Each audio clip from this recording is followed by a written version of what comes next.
어떻게 지냈어? 난 이제 중간고사 치고 이제 또 기말 준비해야지.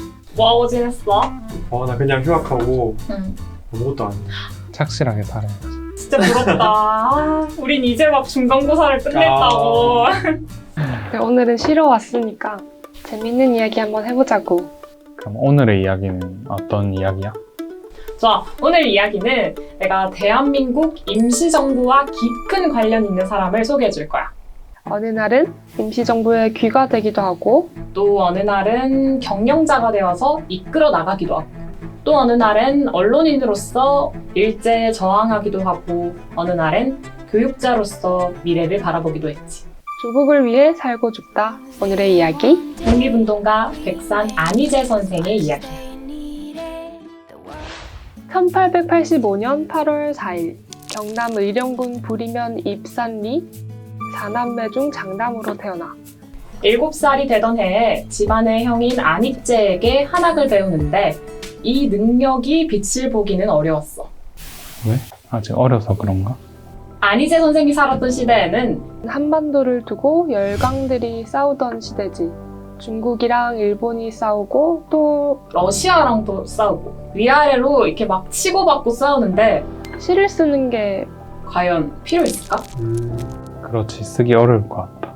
그치? 조국의 운명이 한 치 앞조차 알 수 없는 상황에서 안희재 선생은 다른 길을 선택해.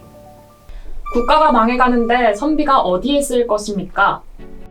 새로운 길로 접어든 안희재 선생은 신학문을 배우기 시작해.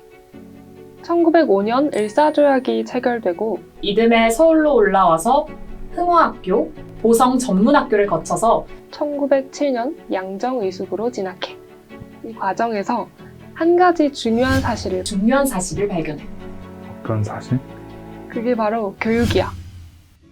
국권을 회복하기 위해선 교육이 필요하고 특히 민족의 주축이 될 청소년에게 더욱 필요함을 알게 된 거지. 그래서 교육의 길로 한 발자국 내딛기 시작해. 1906년 구명학교, 현재 구포초등학교 알지? 그걸 설립을 하고 1907년 의신학교를 세워서 이듬해 창남학교를 설립해. 이와 동시에 교남하구회를 조직해서 학생들에게 학비를 지급하고 또 방학 기간에는 순회 강연을 열어서 민중 계몽에 앞장서 이듬해 교남교육회를 조직해. 잡지, 교사 양성, 학교 설립 등 여러 가지 목표를 세우고 영남 지역 교육 운동을 이끌어가게 됐어. 하지만 안희재 선생의 노력에도 세상은 너무나도 너무 매정했어. 흉기를 잡은 일본의 지배는 점점 커져만 갔고 점차 기나긴 일제강점기가 다가오고 있었지. 시대의 변화에 맞춰서 안희재 선생 역시 장기전을 준비하게 됐어. 그래서 교남교육회, 보성 전문학교 학생들을 중심으로 대동청룡단을 결성해. 하지만 명확한 방향을 잡지 못한 채 표류하다 일제강점기가 시작되면서 당원들은 해외로 국내로 뿔뿔이 흩어져서 각자의 활동 방안을 모색해. 그리고 안희재 선생 역시 해외로 망명하는데 여기서 어디로 갈까? 그때 해외면 중국 아니면 러시아? 상하이 아니면은 땡! 연해주? 오 맞아 바로 러시아였어. 1911년 러시아 블라디보스톡으로 망명을 해서 그리고 모스크바, 상트페테르부르크, 만주 등에 있는 국외 독립운동 지도자들을 만나서 여러 방안을 모색해. 그러다 전 세계를 뒤흔드는 사건이 발생해. 사건? 전 세계를? 무슨 사건인데? 알고 있을걸? 세계 1차 대전? 딩동댕 맞아. 세계 1차 대전. 세계대전을 기준으로 정말 많은 게 바뀌잖아. 그래서 안희재 선생도 새로운 국면을 맞이하게 돼. 그래서 1914년 9월 약 3년간의 해외 순방을 마치고 해로를 통해 부산으로 돌아와. 그리고 백산상회를 설립해. 백산상회면 저번에 우리 구인의 상에 나왔었잖아. 상해면 돈 벌기 위한 건가? 맞아. 그 구인의 상회처럼 장사를 한 거야. 근데 그 둘은 목적은 조금 달라. 1911년부터 1914년 9월까지 해외 순방을 하면서 여러 독립운동 지도자들을 만났는데 다들 하나의 큰 문제를 겪고 있었어. 독립운동가들 문제. 작은 문제. 이 작은 문제를 해결하고자 부산에 백산상회를 세운 거지. 그래서 돈을 벌려고. 백산상회를 설립하고 곡물, 면포 등을 위탁 판매하기 시작해. 그리고 서상일의 태궁상점, 이호연의 해천상회 등 대동청년단과 국권회복단의 단원들과 협력해 독립운동을 펼쳐나가. 그리고 여기서 독립운동의 전환점이 등장해. 전환점? 독립운동의 전환점? 유명한 3.1운동? 아, 3.1운동. 맞아, 3.1운동이야.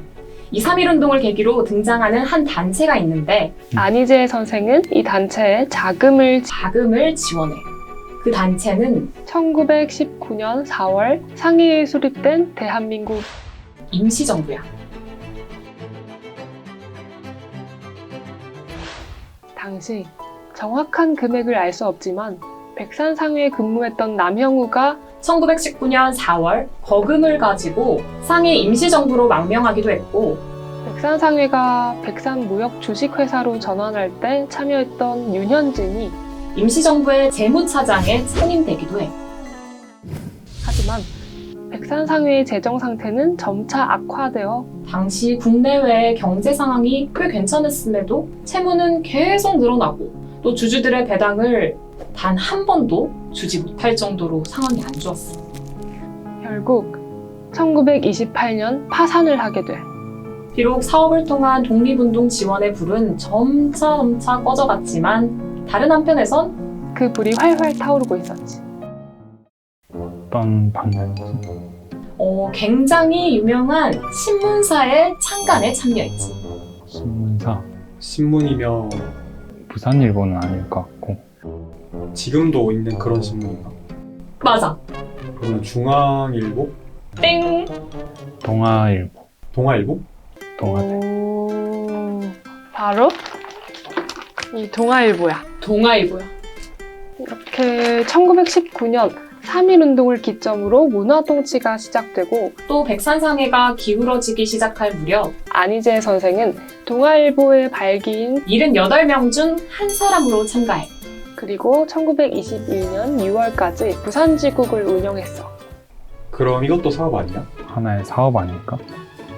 비슷한데 큰 차이점이 하나 있어. 신문과 상. 어떤 차이점이지? 우선 백상상회는 장사를 통해 수익을 내고 이 수익을 독립운동에 지원을 하니까 비교적 일제의 탄압을 적게 받을 수 있었지. 하지만 이 언론의 활동은 기존과는 달라. 누군가를 지원하지 않고 직접 나서야 하거든. 그래서 이 언론을 통해 직접 독립운동을 시작해. 안희재 선생은 1921년까지 동아일보 부산지국을 운영하다 1926년 중해일보의 창간에 참여하게 됐어. 그러나 재정 상태가 별로 좋지 못했던 중해일보의 상황 때문에 1928년 중해일보를 주식회사로 전환하고 이듬해 9월 사장에 취임해 직접 경영에 나서 그리고 중해일보를 통해서 강도 높은 항해 기사를 쓰고 일제에 직접 맞서 독립운동을 펼쳐나가. 하지만 그 강도가 세지면 세질수록 일제는 기사를 삭제하고 정관 및 여러 행정처분과 사법처분을 통해 중해일보를 탄압해왔어.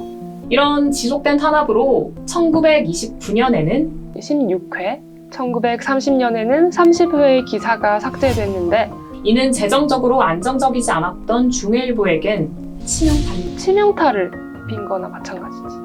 결국 1930년 10월 자진 휴관을 할 수밖에 없었고 결국 신문을 통한 독립운동은 끝을 맞이하게 돼.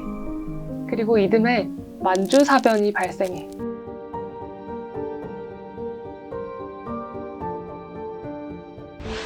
만주사변을 시작으로 일제의 탄압이 더욱 심해지고 더는 국내에서 활동하기 어려웠어. 그래서 국내에서의 사업을 정리하고 1931년 대종교에 입교해.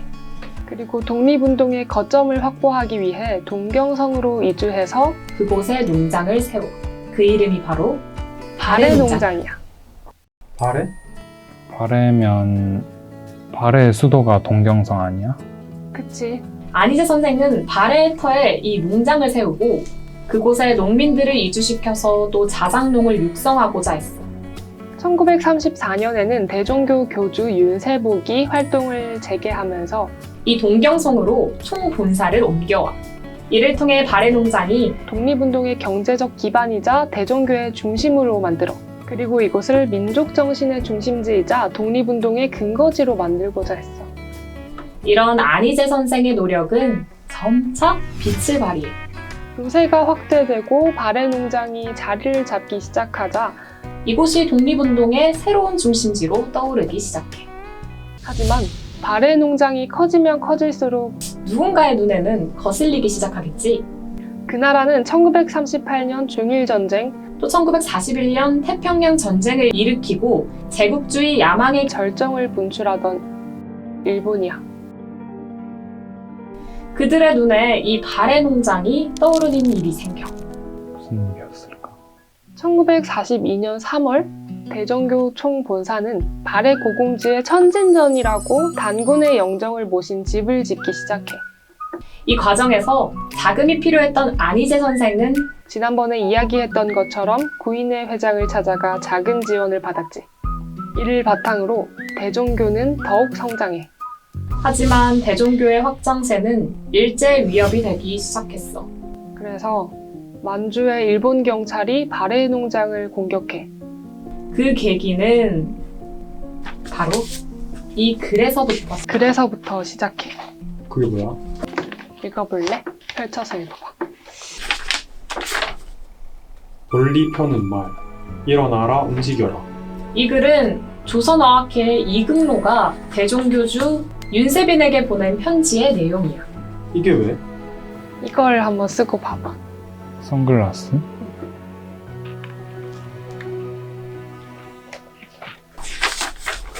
조선 독립선언문.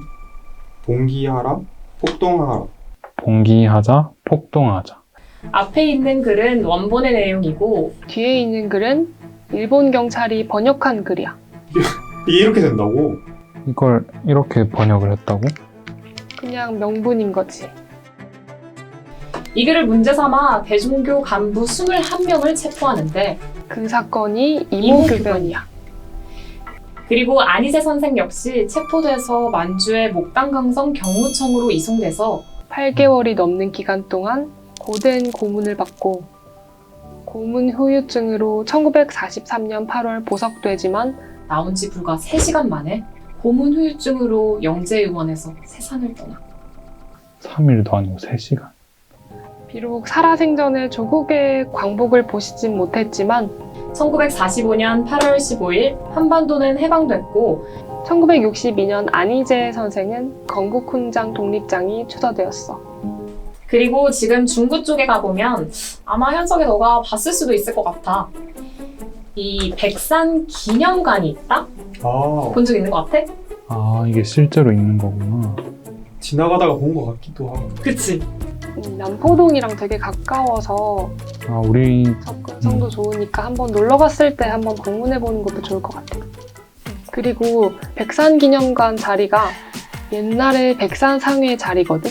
되게 뜻깊은 장소니까 꼭 한번 방문해보라고. 아 그리고 용두성공원 가봤지? 가봤지. 용두성공원에 백산 안희재 선생의 동상도 있다? 본 것 같아. 그치? 자 오늘 여기서 이야기는 끝! 벌써? 아, 시간 얼마 안 된 것 같은데. 혹시 다음 이야기는 뭐야? 다음도 인물인가? 인물 아니야. 인물 아니야? 그러면 사건? 아니 다음에는 월 전쟁이야. 다음 이야기는 전쟁에 관한 이야기야. 어떤 전쟁? 어떤 건지는 다음에 말해줄게. 그럼 다음에 꼭 봐야겠네. 궁금한 사람들. 그럼 안녕. 안녕! 안녕.